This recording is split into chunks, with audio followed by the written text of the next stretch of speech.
We took it all. We brought them to our land. An endless night, ember hot and icy cold. The rage of the earth. We made this curse. Carved it in the blood on our backs. We did not see. We could not, but she did. And in the end... What will I become? Senua's Saga. Hellblade 2. Play it now with Game Pass. This episode is brought to you by Reese's Peanut Butter Cups. In breaking news, leading scientists worldwide are conducting experiments to determine if Reese's Peanut Butter Cups are the perfect combination of peanut butter and chocolate. However, it appears the study was inconclusive, as the scientists couldn't help but eat all the Reese's. Because when you want something sweet, you can't do better than Reese's. Find Reese's now at a store near you. In 2007, director Michael Bay and star Shia LaBeouf gave the world a script stinker that still manages to pack an explosive punch. In 2024, we return to a familiar brand with a new expression. The film is Transformers. The whiskey is Rebel 100 Rye. And we'll review them both. This is the Film and Whiskey Podcast.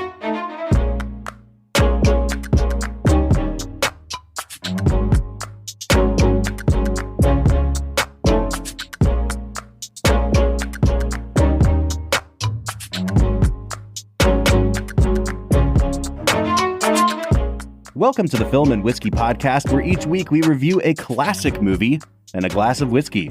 I'm Bob Book. I'm Brad G. And Bob, I'm a little surprised this week. I assumed when I went to write the title for this film that it would be like Transformers, Rise of the Autobots who really hate Decepticons and want to send them back to their planet as soon as possible.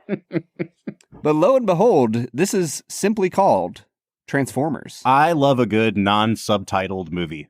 Oh, it's the best, man. It's nearly as good as a 90-minute film. We were just talking to our friend Noah Gittell a week and a half ago about his new book called Baseball the Movie. And that was the first thing we said to him in the interview was like, thank you so much for it not being baseball, the movie, revisiting America's classics, or just cut that stuff out, man. The sport that captured a nation's heart in 1904.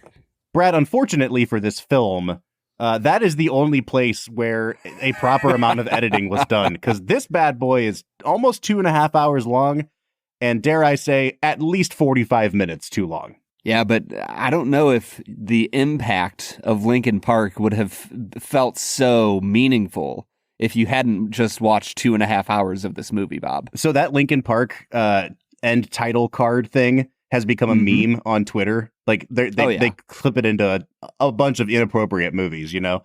I never knew that that's where this came from because, Brad, I think I mentioned last week, I've never seen Transformers until this very watch. Whoa.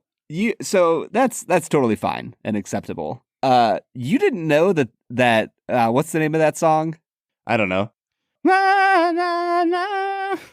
Every time I hear that song, all I can see is Shia LaBeouf macking on Megan Fox. Yeah. On top of a living, like, breathing, autonomous creature. I was going to say, yeah, it gets a little weird when you stop to think about it for 2 seconds. Feels a little bit like a threesome. She's into some weird stuff, man. And Shia LaBeouf, good friend, apparently, you know? really hooking his bro up there. All right, so Brad, let's talk Transformers. Before we dive into talking about the movie itself, we want to say hello, welcome into Film and Whiskey. We've already mentioned threesomes, and we're 3 minutes into the recording. That sounds pretty accurate. You know, it's par for the course at this point. What we do on this podcast is we review movies and we review whiskey, and this season of the podcast, what we've been doing is looking at... To be clear, we don't review threesomes. 10 out of 10. One of the best on film. This season of the podcast, we've been looking at the highest grossing film of each year from 1988 to 2019. We have been kind of circling this week for a long time, Brad. At least I have, because I saw this as the tipping point. Even more so than something like Pirates of the Caribbean a couple weeks ago. The Transformers movies have just always been crapped on. They've always been pointed to as kind of incoherent to watch sometimes because there's just so much going on screen and you can't situate yourself in them. And they started the downward slide into IPville that we're currently in with the MCU. And I didn't know, honestly, if that would be a fair assessment of the movie or not, but I have definitely been dreading this week. So I have much to report on here. But well, I have an initial question for you, Bob. Please. As somebody who I would say, maybe not ardently, but I would call you a Michael Bay defender. How do you feel about Michael Bay now? Because I feel like these are the films that have gotten him into the public's kind of meh territory as far as people's opinion of him as a director. So do you kind of understand that a little better now? No, I mean, I kind of anticipated this, but it's like a much larger and more severe version of how people feel about James Cameron only doing Avatar from now on. Sure. You know what I mean? Like, it's kind of that. He did, I think, 5 of these movies. He didn't do the most recent one. And it just kind of makes you wonder, like, why would somebody... How are there 6 Transformers movies? And there's the spin-off Bumblebee movie. So I think there's been 7 Transformers films. That's insane. It's too many. And I have to say, like, I don't want to say Michael Bay has squandered his talents, but like outside of Transformers, I think he's only made Pain and Gain and Ambulance. And so it's like, my guy, you got to do something else besides the Transformers movies. I'm glad he's finally come out of it, but he lost a decade and a half of his life to only making these. And while the movie is very handsome at some points, I do wonder, like, was this just the wrong guy for this material and this IP from the get-go? He certainly made it his own, and you can't make a Transformers movie now as whoever the new guy is without copying what Bay has turned this world into. But I think for me, Brad, and a question that I was going to bring up to you is like, does Michael Bay really mesh with what we know Transformers to be? Oh man, that's a great question. I'll say this, Bob. I never grew up playing with Transformers action figures. I never grew up watching the cartoon. I feel like the cartoon was more of like an 80s. Yeah, like late big 80s. Deal. Yep. Yeah, and I was born in 1990, so they can go kick rocks. The 80s sucks. So coming into it as a teenager, because, I actually watched movies in my teenage years, unlike you. The thing is, I just watched it as a complete newcomer, not really knowing much before it. And I have to say, I think even watching it this time through, I kept finding myself thinking, man, if this was the only Transformers movie, I think it might be looked back on a little more fondly than it is. Because at the end of the day, you're asking somebody to make a 2-hour plus movie about toy cars that turn into robots. And you can tell that the script is straining. It is bursting at the seams because there is not much going on here to support how much is going on here. Exactly. Well, and okay, let's go back a minute. I am in the same boat as you, Brad, because I also didn't grow up with Transformers. In fact, I think my first real exposure to Transformers, because they had fallen so far out of the public consciousness, the first time I really heard about the brand of Transformers was when this movie was being developed. And I was like, what is Transformers? And then I realized, oh, like when I was a kid, we had little action figures that changed from a car into a robot, but they were like some generic brand. After Transformers did it, whatever version they were selling at Aldi was like what I got. And I didn't realize there was a whole mythos behind these things that change from cars into robots. You had the Dollar General version of Transformers. Oh, 100%. They were probably called like Transfigures or something, like it didn't work. No, Bob. That was Passion of the Christ. Ah, yes. Thank you. I appreciate that. So I had no attachment to this IP, and all I've really seen of the cartoon since is little clips online. It has the same vibe as like Captain Planet. Like it's this big, bright, clean looking cartoon. And then you bring Michael Bay into it. And I think Michael Bay just heard like fighting robots. And he was like, this is my scene.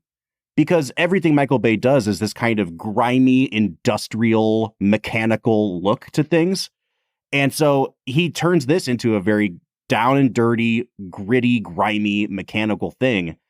I kind of wish that Michael Bay had made his Pacific Rim with this. And Pacific Rim is a movie that when Guillermo del Toro made it, like it was basically called his Transformers movie. Completely original script, but it's Guillermo del Toro's Transformers movie. Yeah. I wouldn't have minded Michael Bay making a movie where alien robots fight each other. I think the weakest thing and the thing that's hardest to reconcile about this for me, Brad, is every time they have to like insert Transformers figures and characters that people know and the backstory and the mythos, that's where I feel like what Michael Bay wants to do is so at odds with what the IP demanded. And, I'm sure he was like passing this off to Hasbro or whoever. And they're like, no, you got to mention Optimus Prime in this scene. And it's like every time I'm reminded that it's a toy, it's like, oh, this doesn't really work at all. And every time it's just Michael Bay running rampant, I'm like, this movie freaking rules. You know what I mean? Yes, 100%, man. I will start this episode off 10 minutes in by giving it the credit it is due. This movie is beautiful, Bob. I think that the CG in this film is absolutely incredible. Yeah, I can't wait to talk about that. It stands up so well. And everything else supporting that is just awful. It's rough. Yeah, man.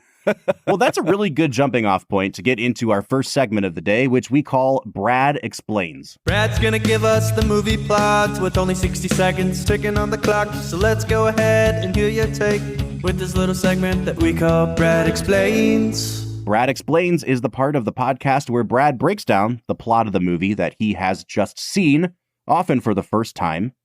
Brad, this was your second time seeing the film? Second, maybe third. Okay, all right. I know I saw it when it came out. I probably watched it at like a friend's house at some point. I do have a very distinct memory of watching the second one at Malone. There's a group of people watching it, and I just remember thinking it was so dumb that I was like 19-year-old Brad was like, yeah, guys, this is dumb. I'm gonna go do something else now. College, a time where famously we have time to do whatever. Yep. Brad's and this is not valuable use of my time. I need to get out of here.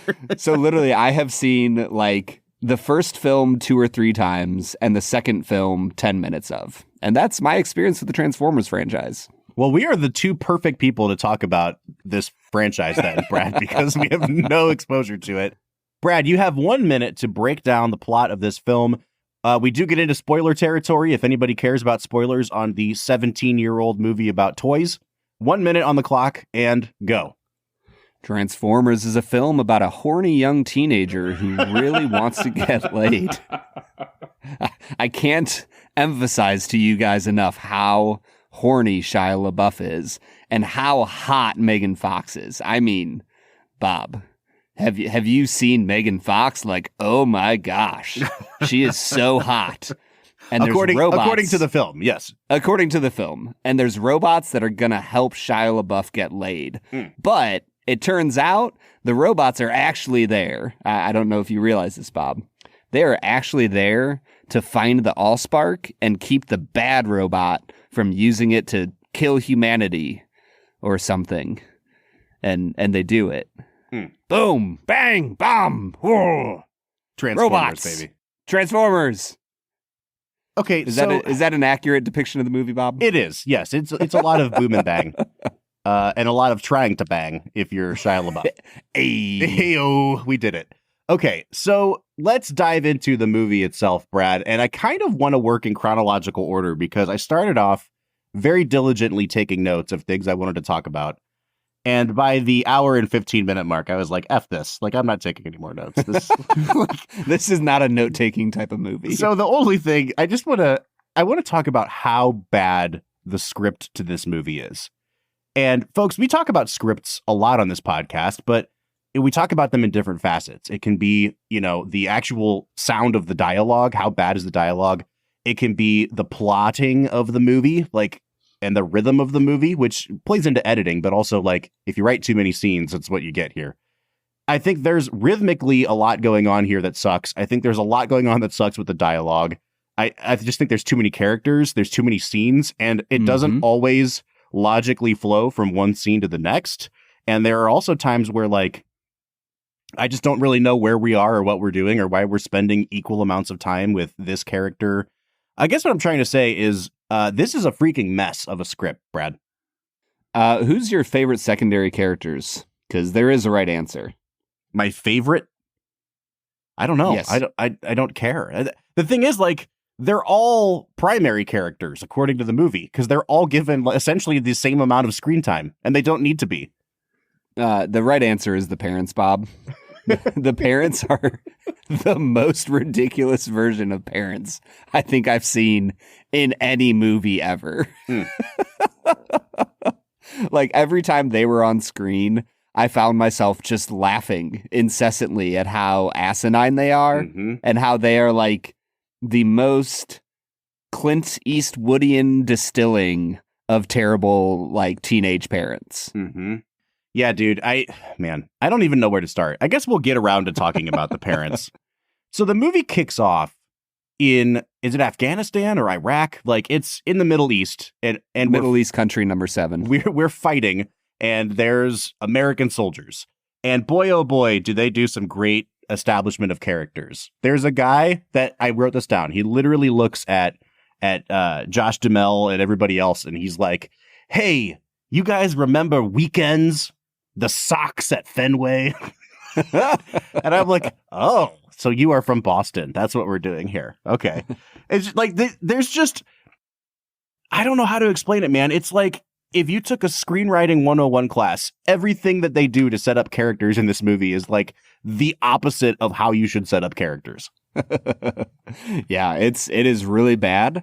I'll start with actors just a little bit. I actually liked Josh Duhamel. I've always heard him say it Duhamel. Duhamel. Yeah. Okay, so Josh Duhamel, I believe is how it's actually pronounced. Yes. Big fan. Yeah. I think he might be the only actor in this movie that I felt came across sincerely whenever he's on screen. Maybe it's just because he has a really cute little baby daughter, and the way he interacts with her, you can tell that man is a father. So I was a big fan of that. All the other acting in this movie, Bob, definitely happened. It sure did. I would also put Josh Duhamel in the category of his acting happened, but like he has a very sincere character, and I think he plays that well. Fun fact, Brad, when a movie starts getting boring and you kind of stop paying attention and looking at your phone, and Josh Duhamel comes on screen and is yelling at people, you will swear that it is actually the voice of Vince Vaughn doing it. My guy has the exact same voice.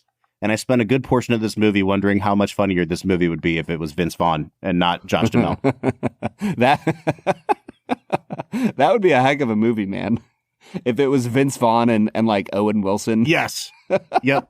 The movie kicks off in, apparently it's Qatar, and we get the establishment. It's almost like Iron Man would do a year later, where we're taking a comic book character, we're setting it in the real world, and the hot button topic of the late George Bush era is the war in Iraq and Afghanistan, so we're going to set this baby here.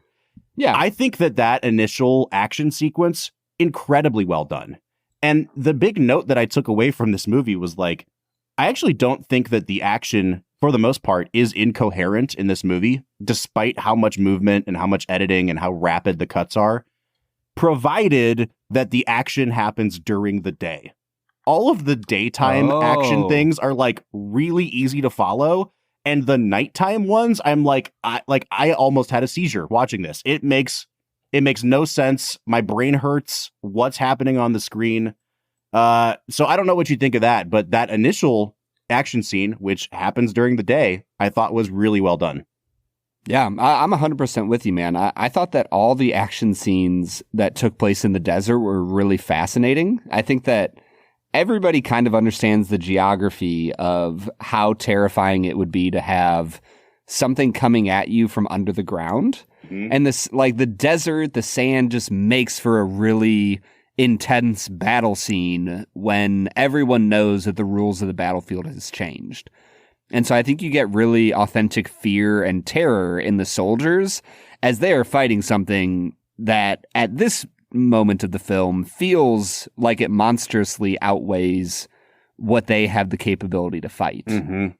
I will say throughout the film, one of my favorite things about Transformers is that I think a lot of movies that have, essentially aliens in the movie fighting on Earth, it feels like movies will fall into the trap of either the aliens are impossible to kill or they're like way too easy to kill. And they often vacillate between those two extremes. It's like, oh, we can't kill them, but now we have this new thing and we can kill them so easily. Mm-hmm. I feel like this movie does a really good job of showcasing that like these robots are killable. They are able to be combated by humans, but it's really difficult because they're a little bit more of an advanced species. And they also do a really good job of like balancing out how much the Autobots can kill the Decepticons and the Decepticons can kill the Autobots. Like it always feels like a fair fight. And I think that's something that they do really well with the action sequences here. Yeah, and I think that plot point is also where this movie wears its own influences on its sleeve. And you kind of notice it the most in the thread of the story that has to take place with the government. So after the soldiers are ambushed, you kind of you meet Shia LaBeouf, but we'll get to him. And then the next story element that's introduced is the Secretary of Defense, played by Jon Voight, with a sometimes accent, sometimes not. No big deal, Bob. He is dealing with the fact that these Decepticons, these malicious, malevolent aliens, are hacking into the mainframe of the United States to steal some stuff off of eBay. Hacking, Bob. They're doing it. You gotta yell about it a lot. And Brad, this is where I started to notice, like, oh, this is just a much more like gritty, brutal, violent version of Independence Day. Like this movie is really Independence Day heavy. In terms of how they set up these characters, I think they do it worse than an Independence Day. How they try to have like the nerdy guy with the love interest who has to link up with, the government to take this thing down. And then you've got the Will Smith character who's basically Josh Duhamel trying to fight for his family. Like, it's just Independence Day. It really is. And Brad, as a guy who you didn't care for Independence Day that much, A, I mean, how obvious is it? But also B, like, where does it work better? Is Independence Day better than this? Or is this one doing it better for you? That's a really good question, Bob. I think that the action sequences in this film are so much better, and the story sequences in Independence Day are like decently better. So for me, it kind of evens out where if I'm going to watch an action film that's silly, I think I'd rather watch Transformers over Independence Day. I mean, I profoundly disagree, but that might not be me saying it's better. It's just me saying, like, if I'm going to watch a silly action movie, like, it's going to be a Michael Bay one. I mean, there's also a ton of Armageddon in this movie, too. Like, Michael Bay is just going back to the well a little bit with his government offices where the walls are painted jet black and there's a ton of contrast everywhere. But, man. Also, I don't know if you noticed, Michael Bay doesn't like the government.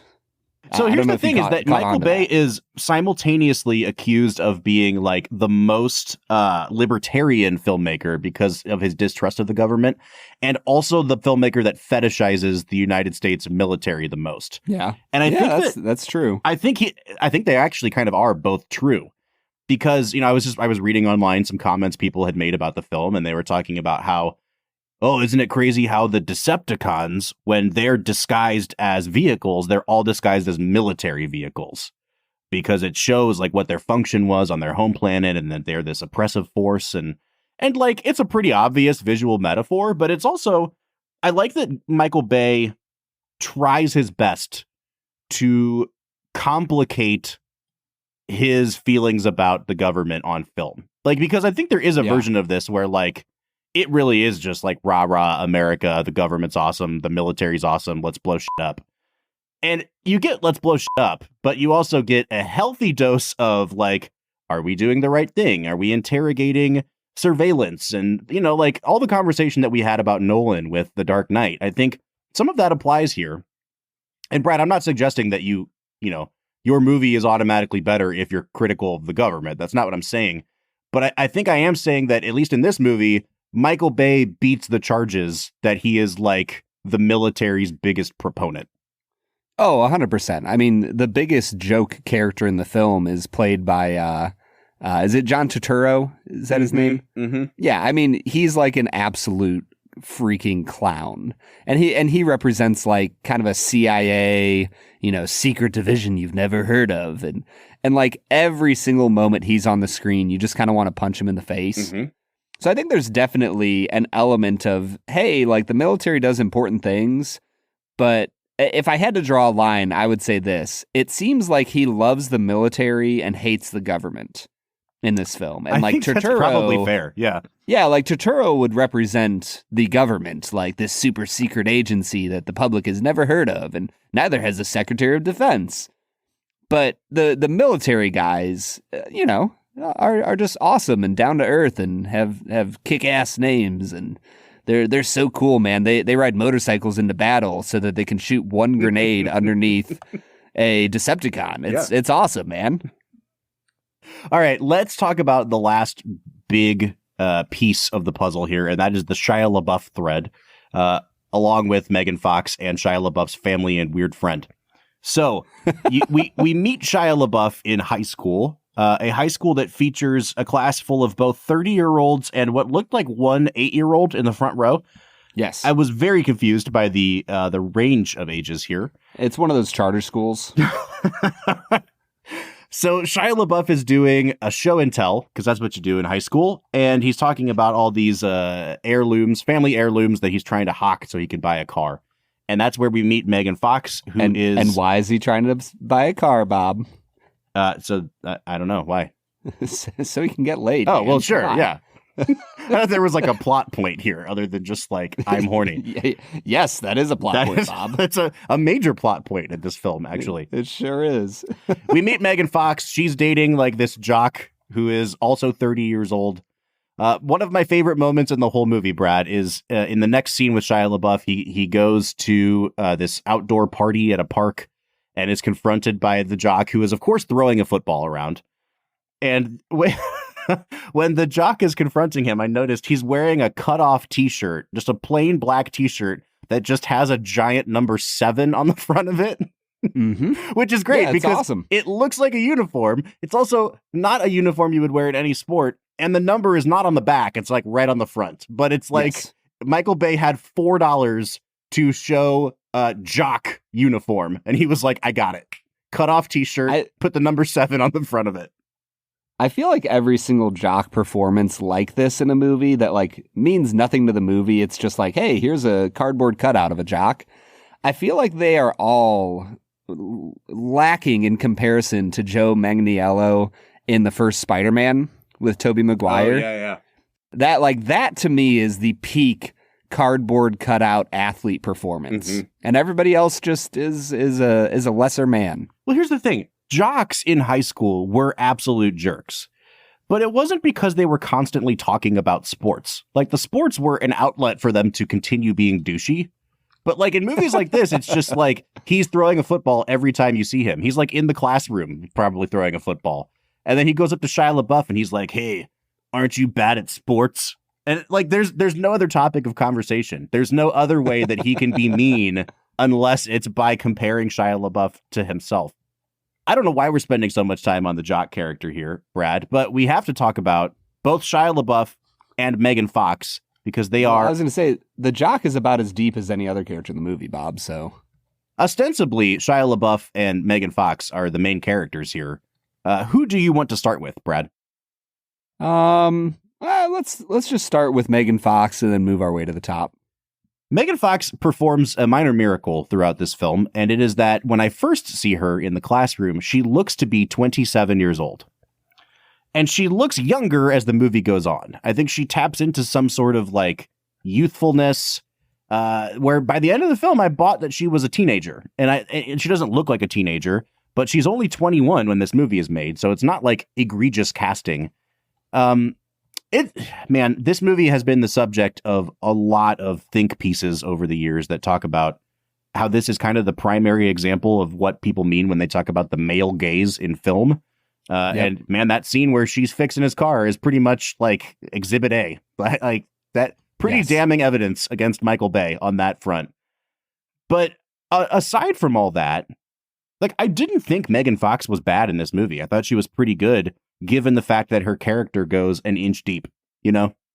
Yes, 100%. I found myself throughout the entire film wondering why the writers of the script couldn't have given her any more depth. Because at the end of the day, I actually think Megan Fox is a really good actress. And I think throughout this film, you can tell that she is working way above what this script offers her. And there are some really bad lines in here for her. Mm-hmm.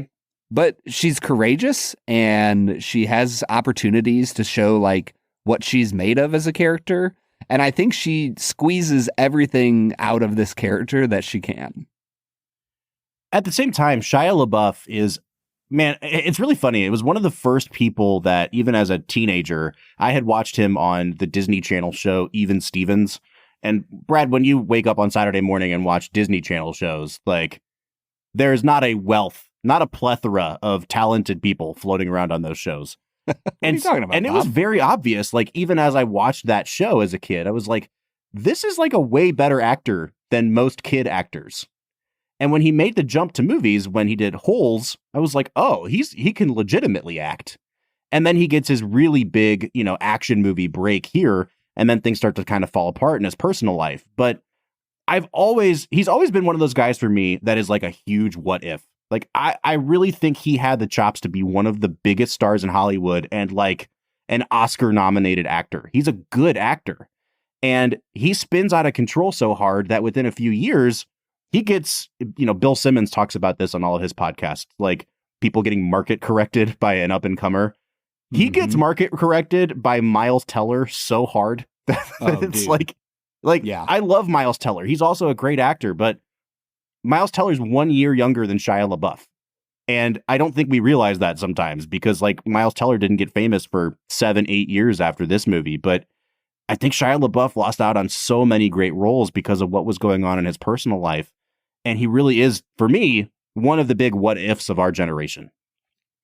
Yeah, they look so much similar. They feel like they have a very similar acting style that I'm like, yeah, I could easily see him in something like Whiplash. And it makes me watch Shia LaBeouf in a unique light because I think that there's talent there. But man, when you don't have the right people around you to keep you healthy, it feels like that just has such a detrimental effect on what your career could have been. Mm-hmm.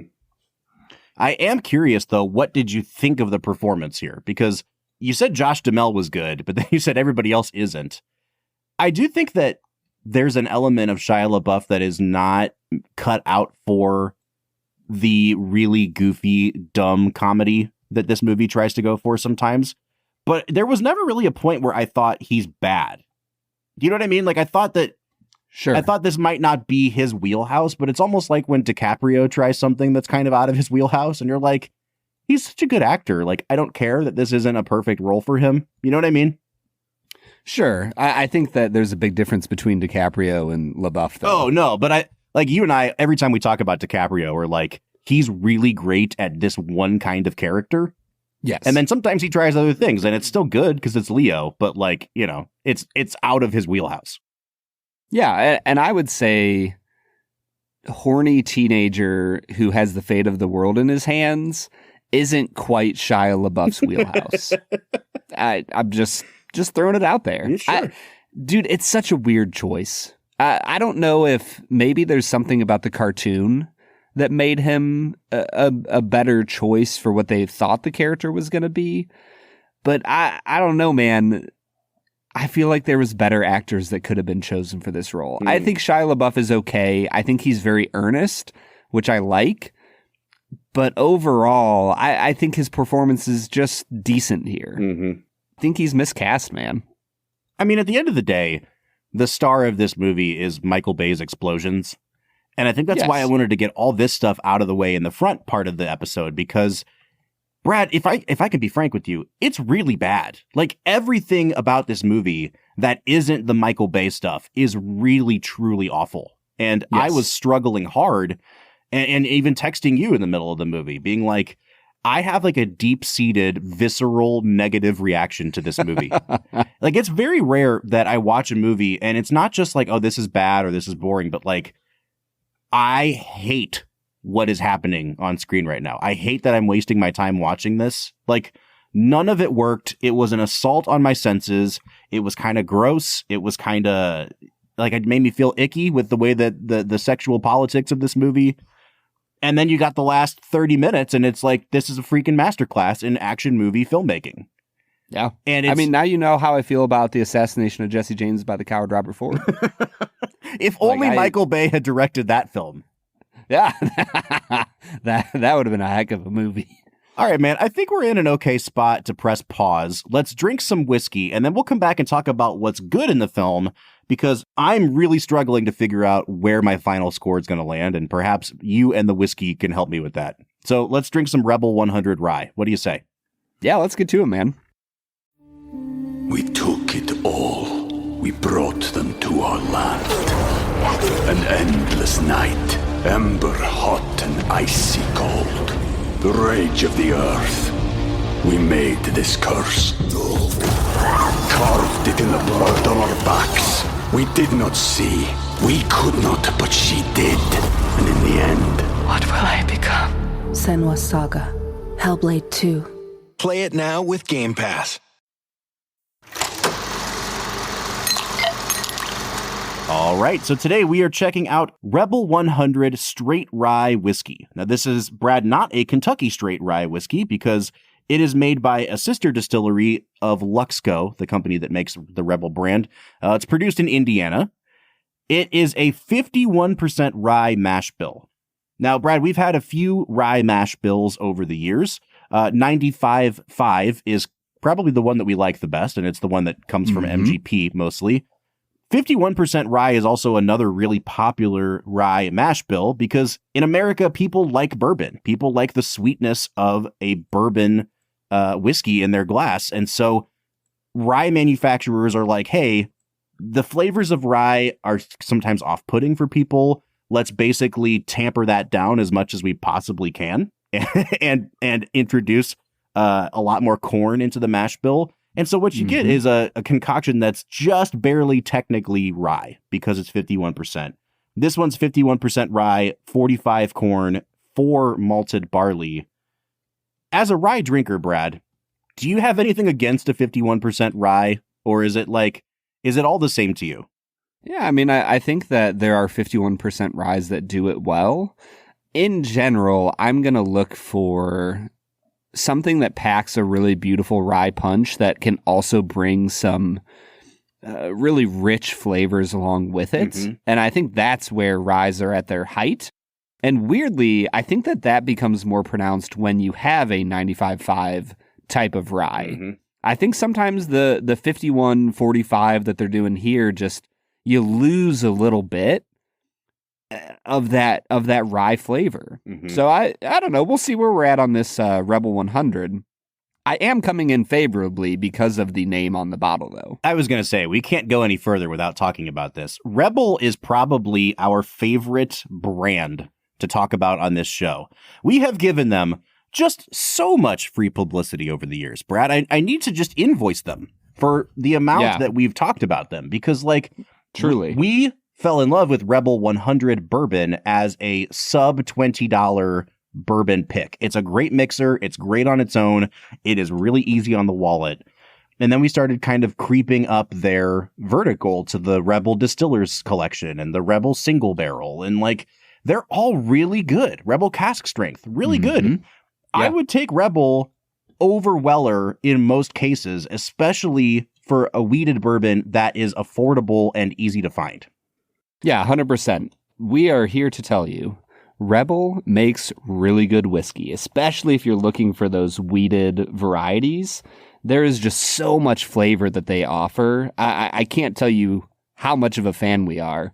I do think it's interesting, though, to be jumping into a new expression that, you know, isn't quite that wheated stuff that we all know and love. All right, man, let's get into this rye. Brad, what are you picking up on the nose of Rebel 100 Rye? This is a nice nose. I think that it has a lot of ethanol. It just kind of comes across young, Bob. There's some young rye. There's some breakfast tea. vanilla, ethanol. I don't know. It's decent, but it's not a super compelling nose. I think I'll sit at a 6 out of 10. Yeah, I might be even a bit lower than you on this one, Brad. There's a lot of ethanol here. You're absolutely right about that. When you push through it, the next note I get is corn sweetness. There's like a almost Caro syrup, really, really sweet corn here. And then to finish off the nose is where that young rye comes into play. On the back of the bottle, it says that this is only aged for 24 months. I think that has a lot to do with it. And I think part of the 51% rye mash bill may be a behind-the-scenes effort to kind of pump out a lot of young rye and to cover it up with some sweetness.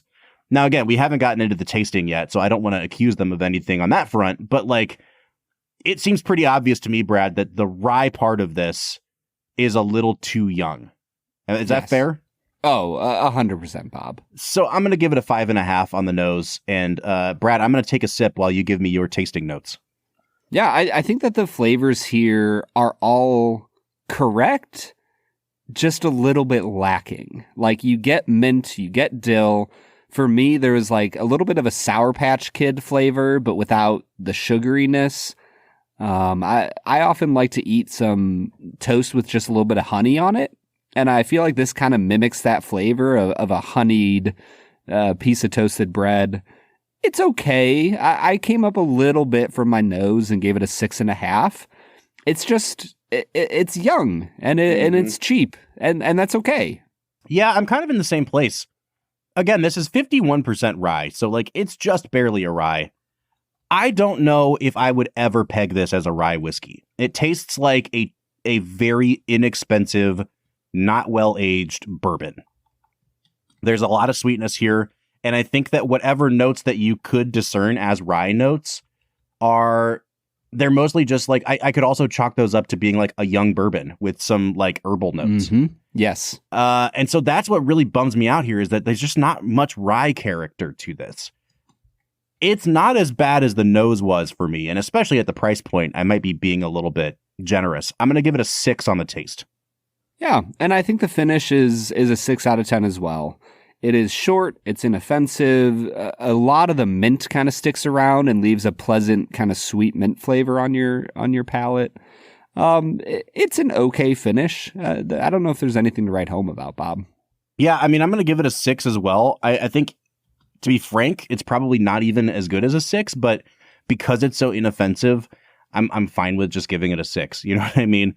On the balance, I think this is kind of like a 6 whiskey across the board, Brad, which is a huge bummer. I don't want to, again, Lux Rowe's not receiving money from us and we're not receiving money for them, so we can say what we want. But like, I was really looking forward to this one.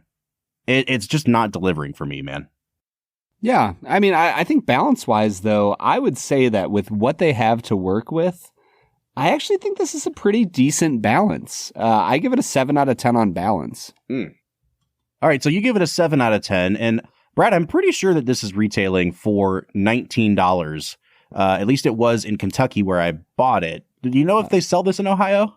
They do. It is $21.99. Oh, $22 in Ohio. That jumps us into a completely different price bracket. Oh, man. 1 out of 10 for Bob. What are you thinking on this one? I think $22 is really cheap, Bob. Mm-hmm. I think that if you want to jump into the next level, I think you go spend $32 on Ryan Sons from our friend Andre Houston Mack. Yep. Yeah, go check that out if you want to spend a little more money on a rye. And I think that like you're definitely spending $8 to $10 more on that for a reason. Mm-hmm. But at $22, I think this gives you hints of what a rye could be. And so I think it's an okay value. I'll stick it a 7 out of 10 here. Yeah, I mean, it's pretty hard to get anything cheaper than $22, especially for a rye. I'll give it a 7 as well, just as a gesture of goodwill to Lux Rowe. I'm coming out to a 30.5 out of 50 on this. Brad, where are you falling? I am at a 32.5 out of 50. All right, so we're averaging out to a 63 out of 100 or a 31.5 out of 50. I think that's pretty fair. This is like, I don't even think it's like a 6 whiskey so much as it is a 6 whiskey because it is $22. I've been using it as a Yes. mixer pretty extensively. I've been making a lot of mules lately, and I like a little bit of rye in my mules sometimes. So I've been throwing this in there. It is indiscernible from bourbon in a mixer. It's indiscernible in my Glencairn from bourbon, Brad, and I think that's kind of the downfall of this.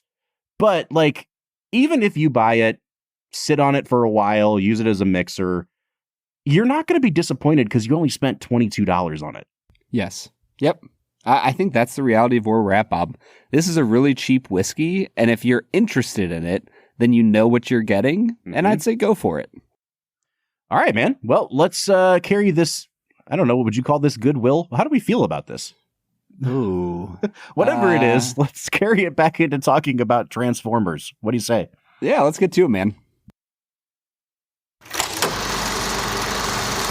All right, everybody. That was Rebel 100 Rye, a whiskey that we're still... I don't know if the jury's still out, Bob. I just don't know if there's a lot more to say. Yeah. I mean, kind of similar to this movie, honestly, Brad. Yeah, you're not wrong, man. I do think it is time, though, to move into Canada's favorite segment, Bob. You know what that is? Oh, it's called Two Facts and a Falsehood. 2 Facts and a Falsehood. Brad is gonna try to stump you, Bob. Two are right and one is wrong. 2 facts and a falsehood. 2 Facts and a Falsehood is the part of the show where Brad presents me with 3 items as fact about the making of this movie, one of which is a complete lie, and I have to figure out which one that is. Brad, I'm doing pretty good on the season. I've bounced back a little bit. I'm at 12-7 on the year, or on the season, rather. I don't know, man. How are you feeling? Oh, I feel pretty good. I think that 2 Facts and a Falsehood continues to be an opportunity for me to mess with you. And I will kill for those opportunities, Bob. Well, you already know that I have absolutely no idea about anything with the making of this film or its existing IP. So the time is ripe for you to get a win here, Brad. Hit me with your 2 facts and a falsehood. Fact number 1, Peter Cullen, the original voice of Optimus Prime, described reprising the role as, quote, slipping into an old pair of very comfortable shoes, and was grateful for the fans for wanting him, was grateful to the fans for wanting and bringing him back. Fact number 2, Michael Bay originally wanted an Apple iPod for Simmons' demonstration of the AllSpark, but Apple CEO Steve Jobs objected to the use of his products and a Nokia cell phone was used instead. Fact number 3, director Michael Bay took a lot of flack from the fans of the original cartoon when he changed Bumblebee's color scheme from red and green to yellow and black. When asked to comment on the change, Bay simply said, "I'm not making a Christmas film." Okay, so for number 2, I didn't quite hear it correctly. Did you say an iPhone or an iPad? iPod, Bob. It used to be this small device that only carried music, and you'd put these wired headphones from the device into your ears. When we graduated high school, I saved up my money for my graduation party, and I went and bought myself an iPod, and it was like the really coolest nice thing one in the world. It was like I got like the one with the most storage on it. It was gigabytes and gigabytes, and I filled that thing with music. I miss the days of the iPod, Brad. I really do. Yeah, having a device that only did one thing was kind of nice. We didn't even know what we had, Bob. We sure didn't, man. Okay, listen, I'm immediately drawn to number 3 as the falsehood here, just because why the hell would you name a character Bumblebee and then not color him yellow and black? I don't know, man. Like, would you give me one that obvious, though? Maybe. That's up to you, man. You're the decider here, Robert. Okay, I'm going to just go ahead and say number 3 is the falsehood because I want to talk about Michael Bay, and I kind of don't care if I'm wrong on this one, Brad. Bob, the obvious trick has not deceived you. You are correct. Hey, I did it. I know what color a bumblebee is. Yeah, good job, man. All right, and that puts me at 13-7 on the season. I've got a little bit of wiggle room now to lose a few. If I'm as flippant as I was today, Brad, I think that I might actually end up losing a few here in the coming weeks. You sure might. All right, dude, let's talk about Michael Bay. Had you seen any Michael Bay films, I mean, aside from this one, like prior to watching Armageddon this season? Like, what was your level of familiarity with Michael Bay? Boom. That's about all I knew about Michael Bay, Bob. So from a watching movies perspective, had you seen anything except for this? No, I've seen this in 10 minutes of the second one. All right. So no Armageddon, no Ambulance. I don't know. What other films was he famous for pre-Transformers? So his first big movie was 96, his movie called The Rock. It's Nicolas Cage and Sean Connery. Then he does Armageddon. I don't know. He had one with Ewan McGregor in the early 2000s that was kind of a flop, but people like it a lot. I think it's called The Island. Oh, I love The Island. Oh, there you go. Yeah, all right. Truly, I remember watching that growing up and thinking it was just such a cool sci-fi movie. Well, there you go. Boom, bang. Michael Bay. There you go. You've seen a few Michael Bay movies now. I think you have a feel for what his visual style looks like, what his marks as an auteur are. How does this work for you as a Michael Bay movie? And where does this one fall when you're comparing it to like Armageddon and The Island? Oh, that's tough, man. I think that Armageddon weirdly makes more sense for all the ridiculousness of the characters in it. I think he just does a much better job of setting up the characters. To be honest, the funniest parts of this movie are when the Autobots like don't understand human culture and they feel very alien. Mm-hmm. Other than that, all of the human comedy just kind of falls super flat. Yep. When I watch Armageddon, the humans feel a lot more fleshed out in their caricatureness. And so I don't mind them nearly as much as I do in this film. I think that Armageddon is probably him at his best. It's been so long since I watched The Island, though. I do remember loving that movie. All right, let's talk about the last half hour of this movie, because I literally watched it, enjoyed it, went to the grocery store, came home to record with you, and was like, man, all of the things that I had in my brain from that last sequence are gone now. So I went on YouTube and I found a clip, and it was like the last battle from this movie, and it had action only. So they cut out all the dialogue and all the cutaways, and it was perfect because it was like the purest distillation of here's what Michael Bay brings to the table. And Brad, there's a couple things I want to talk about. One of which is just the visual look of the film. Michael Bay is known for really high contrast imagery, and I mean that like the black levels are turned way up, and then anything that's really light in the image is kind of washed out sometimes. I think that looks so good when it comes to his movies holding up over the years. Like, we've kind of gone in that direction in some ways with the way we make TV and film anyway, and it stands in contrast to like the washed out look of the MCU and how there's like no contrast and everything's kind of gray there.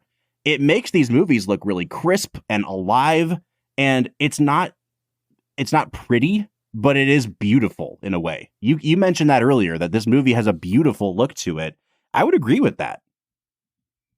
Yeah, dude, this movie looks really pretty. I just think that if you want to evaluate this film on how it looks, I think the CG stands up really well. The Autobots never feel like they are in a different realm. Like, they feel very grounded and real. And I think that the high contrast style of the picture itself helps a ton when you have super bright, shiny alien robots running around the screen all the time. Mm-hmm. I think that helps them pop, but it keeps the rest of the film from washing out. Well, and I think that the second thing I want to talk about is how well the effects hold up. And I say that with the caveat that anytime they're showing a Transformer's face, it looks terrible. Like, you're just not going to make a robot talking look good anyway, but it's especially bad, the faces. But literally everything else in this movie looks fantastic. And it's because I think, it's easier for CG to generate like metal, like surfaces sometimes than it is to make something that looks realistic, like flesh.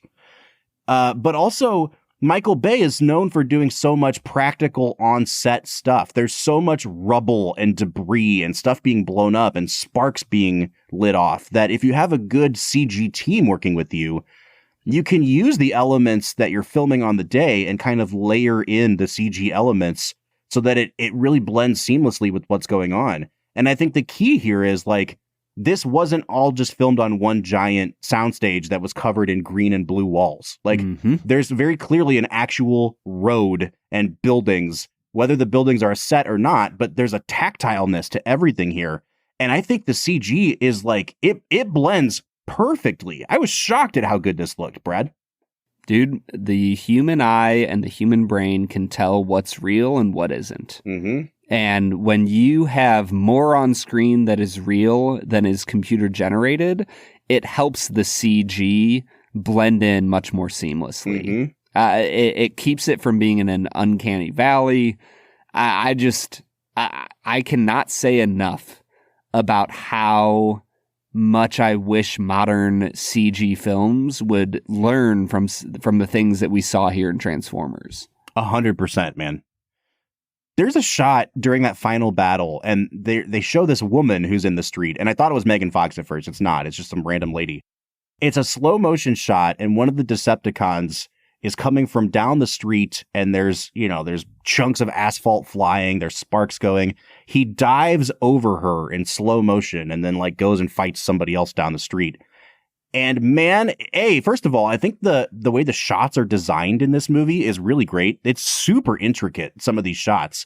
And I'm kind of blown away still at how they managed to take really difficult shots that filmed real things and layered the CGI over them.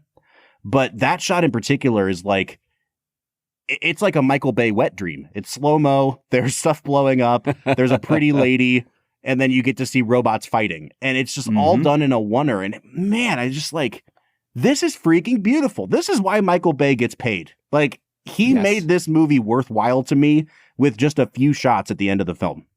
Yeah, 100%, man. He has an incredible talent for shooting action. And I think that if you allow him to just do that and make this like an hour and 40-minute film, I think that this is like minimum an 8 out of 10 movie, if not approaching a 9 out of 10, if you cut out so much of the stuff that Bay just isn't good at. Well, I mean, I think you could cut out like the entire John Turturro character and subplot.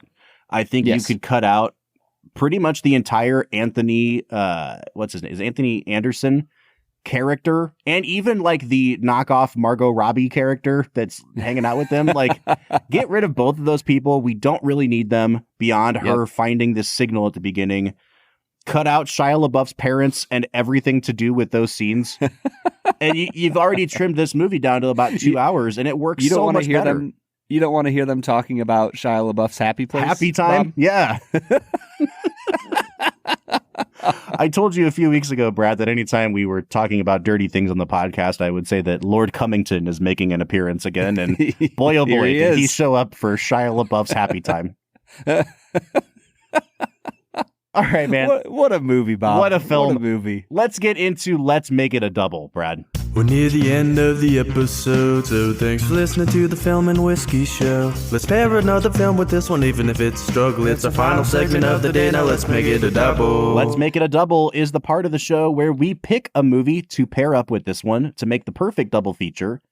Brad, I think there's a lot of directions you can go here. I think you could do Pacific Rim. It's pretty obvious. You could do Independence Day. You could do Armageddon. I would like to hear what you came away with, and if I've already stepped all over it with all these films I've been talking about. You kind of did. I think Pacific Rim is like the perfect pairing. However, I'm going to go with a film that I think is just as bad as Transformers on the script front, whereas weirdly, I feel like Pacific Rim knows what it is and doesn't try to be more, and therefore the script is better. I'm going to go with 2011's Real Steel. Another film I have never seen. Yeah, it is. Basically, they took the Rock'em Sock'em robots from the 80s and turned it into a movie. And it's bad. It's not good. All right, man. Brad, I think I am going to be boring and just kind of pick Independence Day again, because I like Independence Day. I like watching it. I think that it is significantly goofier than this movie is. Like, in terms of, there's some effective horror elements in Independence Day, but you never feel like it's more than just a cheesy 90s movie. Whereas this one is trying to simultaneously balance like really dumb grandma's boy type humor and like an Iraq war desert movie. And it just doesn't work sometimes. So I want to watch Transformers to appreciate Michael Bay. And then I want to say, hey, let's also watch a movie that I think tries the same thing with the script and does it better. And that's Independence Day for me. Yeah, I can't say you're wrong, man. I think I still just come back to, I think Transformers is prettier, but Independence Day is the better film. Well, let's see how much better, Brad, because it's time for us to give final scores here. This is really hard, dude. I was prepared to give this movie a solid 4 or 3.5 because it is truly, truly bad, except for the Michael Bay stuff. And those 7 minutes I watched on YouTube were like 9.5 out of 10 action movie filmmaking. How much does that redeem a 3 movie? I think I'm going to give this movie a 5. Not even that. I'm going to give it a 4.5 out of 10. 4.5. Bro, normally when you're like teetering, you drop a half point. You just dropped a whole point from where you were at. Well, again, my benchmark is like The Phantom Menace, which I think is a bad movie. The Phantom Menace is a significantly more unified vision and piece of filmmaking than this is. Oh, yeah, 100%. That's because The Phantom Menace is a great film. I will give this a 6 out of 10. I think on IMDb, this is sitting around a 7 out of 10. I think that's a little bit high. For me, it doesn't work in a lot of ways, but it's pretty and it's a fun action movie. 6 out of 10. I think I would be okay if I never watched this again in my life, though. Yep, me too. I might watch that YouTube clip again, but I'm not watching this whole movie again, ever. Brad, we have a new lowest rated film of the season now at a 5.25 average, Transformers. How do we feel about that? Is this worse than My Big Fat Greek Wedding? Oh, that's tough. My Big Fat Greek Wedding is pretty rough. I don't know. That I'm like truly thrown for a loop because in certain ways you can see where the money was spent on this film, and you can tell that there was no money to put into My Big Fat. Right. So I think that's what makes it hard, is that this is like so much more well crafted visually as a film. I don't know. You decide for me. Okay. Well, I'm just going to go ahead and say they're both bad, and I'm glad that they're both behind us now. But next week, Brad, we're watching a film that is, I think, gets an undeserved rap for being bad. It's bad in the context of Steven Spielberg's catalog, but it's still better than most movies. And that is Indiana Jones and the Kingdom of the Crystal Skull, a film that I just watched for the first time last year. Brad, where are you on this Indiana Jones movie? Watched it when it came out and hated it. Well, we're in for some fun then. We sure are. Well, that's it for Transformers today. Folks, if you want to talk to us about this movie or our upcoming Indiana Jones watch, you can find us on all of our social medias, Facebook, Twitter, Instagram, TikTok, and YouTube at Film Whiskey. Yeah, or you can join the Discord. We are on there every single day talking to you guys, fans of the Film and Whiskey podcast. So if you'd like to join the conversation, you can find a link to our Discord at the end of every single one of the show notes. We'll be back next week talking Spielberg and Harrison Ford and, again, aliens. But until then, I'm Bob Book. I'm Brad G. And we'll see you next time.